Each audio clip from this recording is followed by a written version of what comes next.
ঋষিবর, এই বন বড় বিচিত্র আর রহস্যময় মনে হচ্ছে না? দেবী, তুমি কখনো কখনো বনপথ দিয়ে যাত্রা করো তো, সেই কারণে তোমার এই রকম মনে হচ্ছে।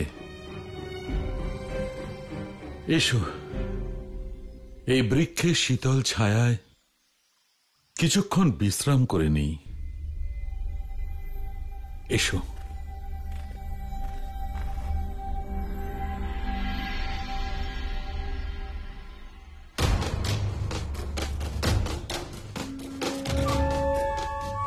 অসুর কুলের শত্রু শিশু ভোলানাথের মা সতী অনসূয়া আর ঋষি অত্রি এখানে। ভালো সুযোগ। আজ এদের বিনাশ করে আমাদের হারানো সম্মান, অসুররাজ অন্ধকের ছিন্ন করা মস্তকের প্রতিশোধ নেব। ঋষিবর, আবহাওয়া বড় শীতল, মনে হয় আশেপাশেই কোনো জলাশয় আছে। আপনি বিশ্রাম করুন, আমি জল নিয়ে আসছি। আর নিজের খেয়াল রেখো।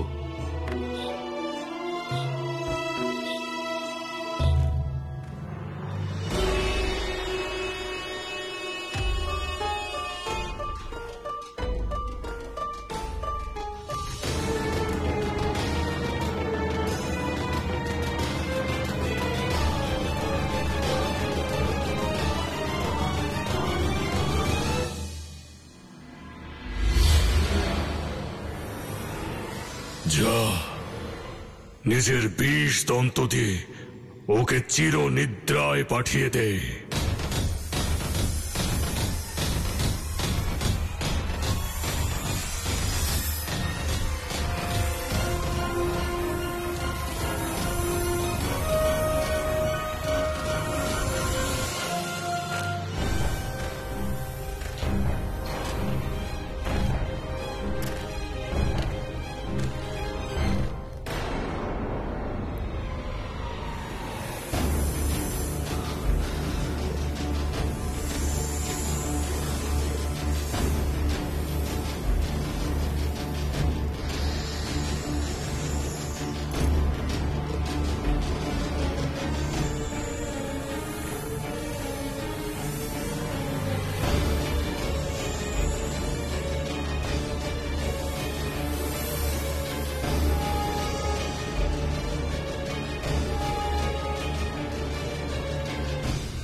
তুই যখন ওকে বিনাশ করতে পারিসনি, তাহলে নিজের বিনাশের জন্য তৈরি হ।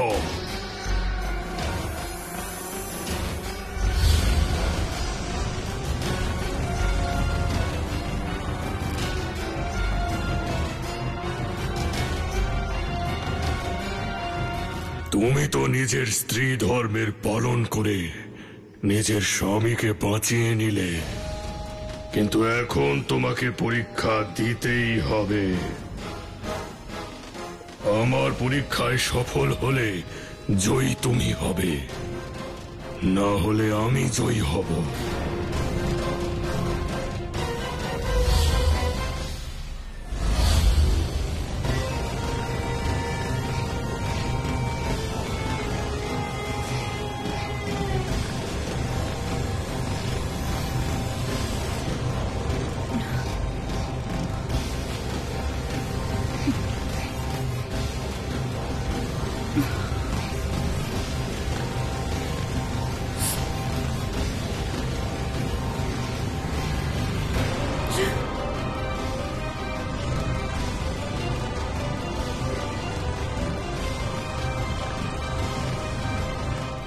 যদি প্রলয় আসে ঋষিবর, আমি আপনার নিদ্রা ভঙ্গ হতে দেব না।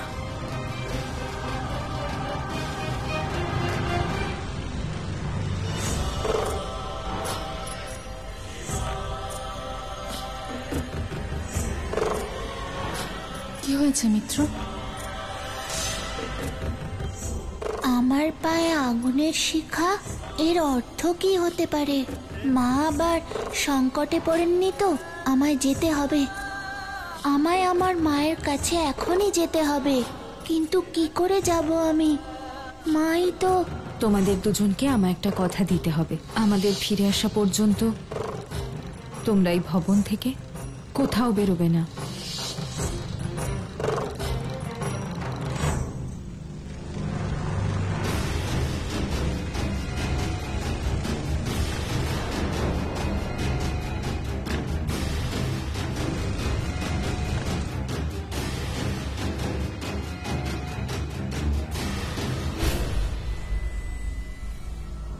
শিবের এই ব্যাকুলতা তো ওনার কোনো প্রিয় ভক্তের সংকটকে নির্দেশ করছে। এখন কে থাকতে পারে সংকটের মধ্যে, যার ব্যথা ওনাকে উত্তেজিত আর ব্যাকুল করে তুলেছে?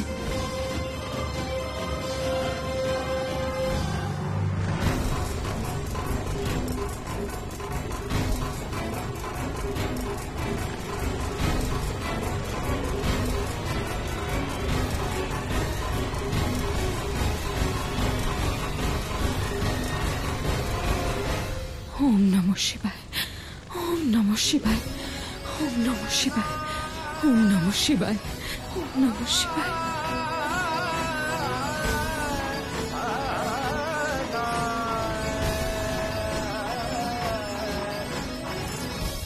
না মিত্র,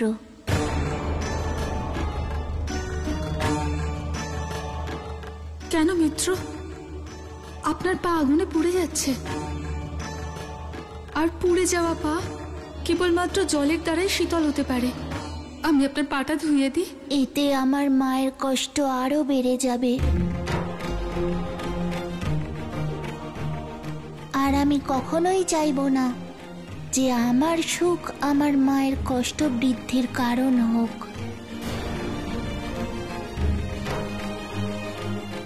আপনার পায়ে এই আগুনের সাথে ওনার কি সম্পর্ক মিত্র?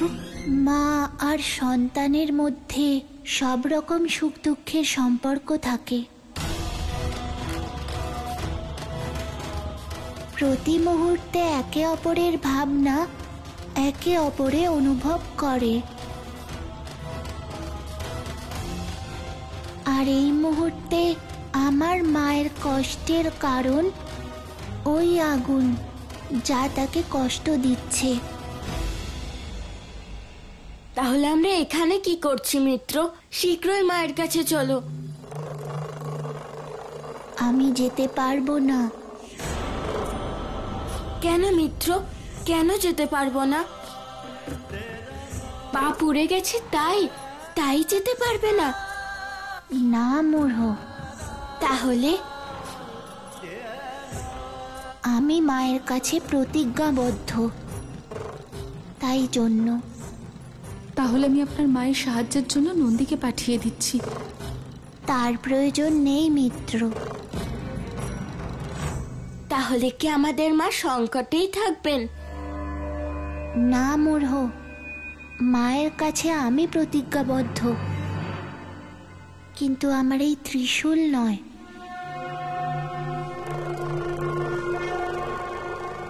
ত্রিশূল, যাও আমার মাকে এই সংকটের হাত থেকে রক্ষা করো।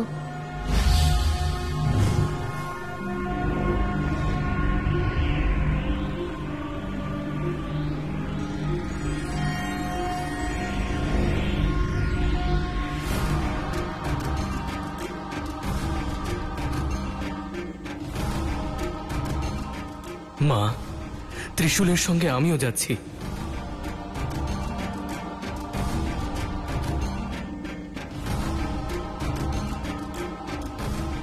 আমার মা যেন তাড়াতাড়ি সংকট মুক্ত হন। চিন্তা করবেন না মিত্র, সংকট অবশ্যই কেটে যাবে। শিব, এটাই হলো আপনার ভালোবাসা। যাকে ভালোবাসেন তাকে অন্তর দিয়ে ভালোবাসেন। দয়াই আপনার মূল স্বরূপ শিব।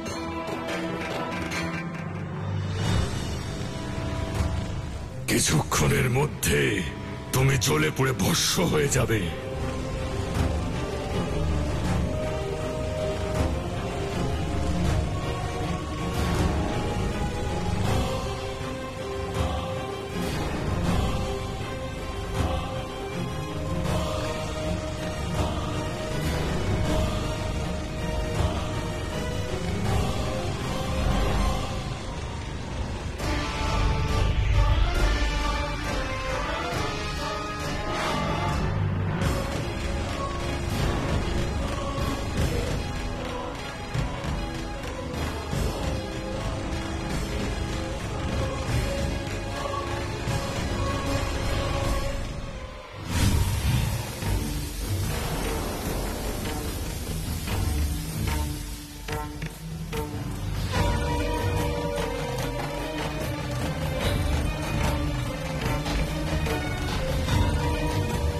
ওম নমঃ শিবায়, ওম নমঃ শিবায়, ওম নমঃ শিবায়।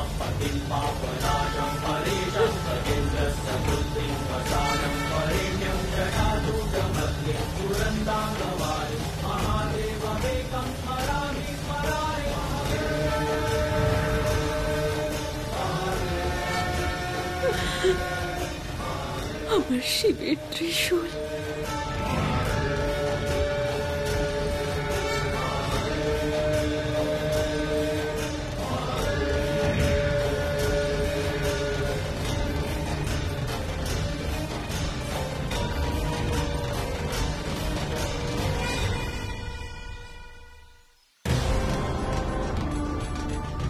এসব কি দেবী? এটা তো শিশু ভোলানাথের ত্রিশূল। এখানে কি শিশু ভোলানাথ এসেছেন? না ঋষিবর, শিবর ত্রিশূল পাঠিয়ে দিয়েছে আমাদের রক্ষা করার জন্য। ত্রিশূলই আগুন নিভিয়েছে আর আমাদের রক্ষা করেছে।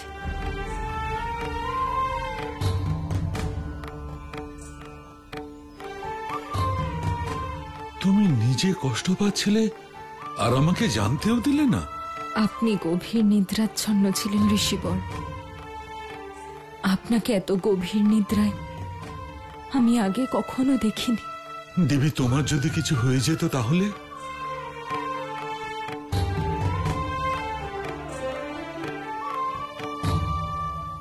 আমার কিছু হতো না ঋষিবর।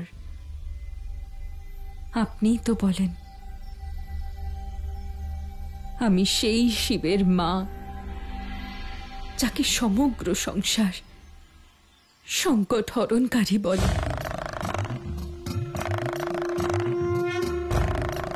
ধন্যবাদ ত্রিশূল,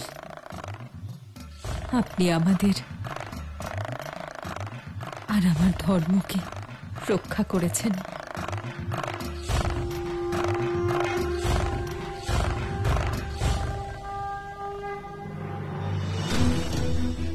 প্রণাম ঋষিবর। প্রণাম মা। নন্দী, আপনি এখানে? না ঋষিবর, প্রভুর কষ্ট দেখে আমি আর থাকতে পারলাম না।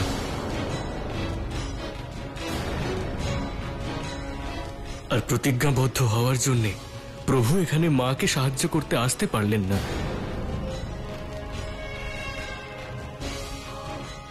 উনি ওনার ত্রিশূলকে পাঠিয়েছেন, তার সঙ্গে আমিও এখানে এলাম ঋষিবর। আমার শিবের কি কষ্ট হয়েছে? হ্যাঁ মা, আপনার আগুনে পোড়ার কষ্ট প্রভু ওখানে পাচ্ছিলেন।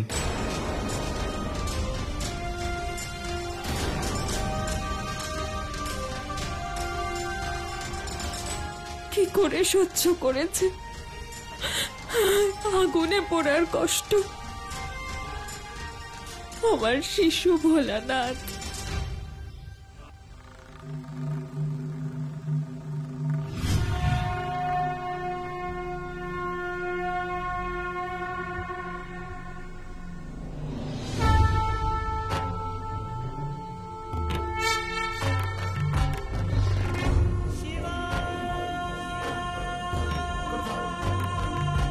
আমার কষ্ট দূর হয়েছে, এর অর্থ হলো আমার মায়েরও কষ্ট দূর হয়ে গিয়েছে।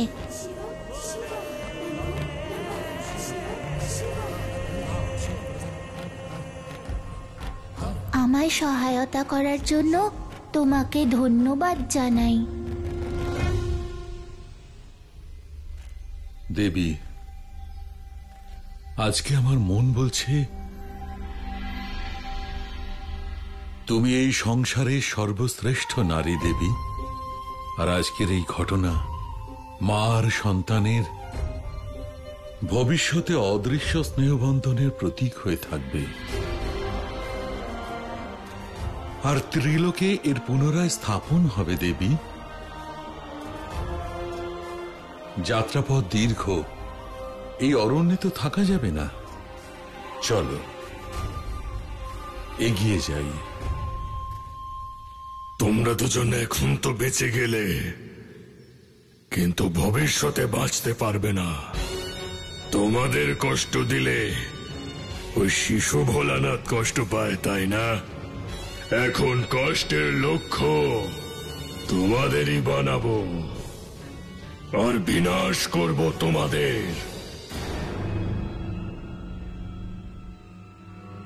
প্রভু, আপনার মা এবং বাবা দুজনেই সুরক্ষিত এবং ভালো আছেন, এবং পরবর্তী যাত্রার জন্য বেরিয়েও পড়েছেন। মিত্র, সব যখন ঠিক আছে, তাহলে পরের কাহিনী আবার শুনতে শুরু করি। হ্যাঁ মিত্র, বলুন তারপর কি হলো? শ্রীরামের পরীক্ষা সতী কিভাবে নিলেন? সতী শ্রীরামের পরীক্ষা নিতে সেখানে গিয়েছিলেন, যেখানে শ্রীরাম তার স্ত্রী সীতার বিরহে বসেছিলেন। প্রভু শ্রীরাম আর তার অর্ধাঙ্গিনী সীতার বিরহ। হ্যাঁ, সেই সময় শ্রীরাম নিজের স্ত্রী সীতা আর নিজের ভাই লক্ষ্মণের সাথে নিজের বাবা দশরথের প্রতিশ্রুতি রাখার জন্য 14 বছরের জন্য বনবাসে গিয়েছিলেন। আর বনবাস শেষ হওয়ার সময় রাবণ রামের স্ত্রী সীতাকে হরণ করে নিয়েছিলেন, আর তাকে নিয়ে লঙ্কায় চলে গেলেন। আর তখন শ্রীরাম দেবী সীতাকে মুক্ত করার জন্য বানর সেনা প্রস্তুত করে সমুদ্র পার করে লঙ্কায় যাচ্ছিলেন।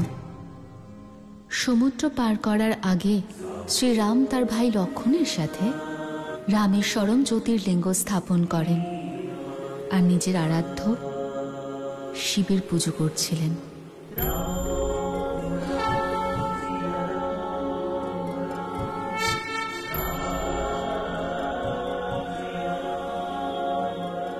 শিবই আমার সর্বাধিক প্রিয়, আমার আরাধ্য। ওনার থেকে বিমুখ হয়ে, ওনাকে ত্যাগ করে আমাকে কেউ পেতে পারে না লক্ষণ।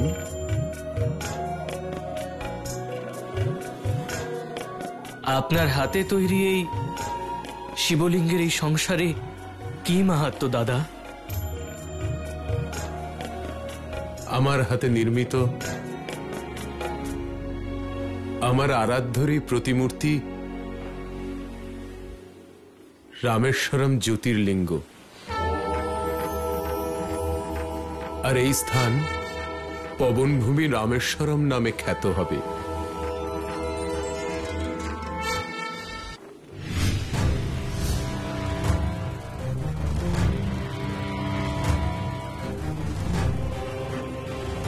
যে রামের ধ্যান আমার শিব করেন, আজ সেই রামকে আমার কাছে পরীক্ষা দিতে হবে। আমি আপনার স্ত্রী সীতার রূপ ধারণ করে আপনার সামনে আসব, আর আপনার ভালোবাসা আর পরিচয়ের পরীক্ষা নেব।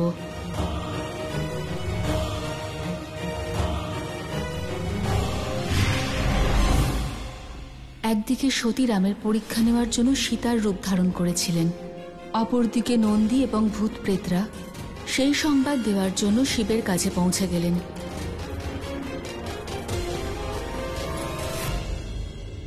মা বড় ভুল করতে চলেছেন প্রভু, আপনি ওনাকে আটকান প্রভু। শুধুমাত্র আপনি ওনাকে আটকাতে পারেন।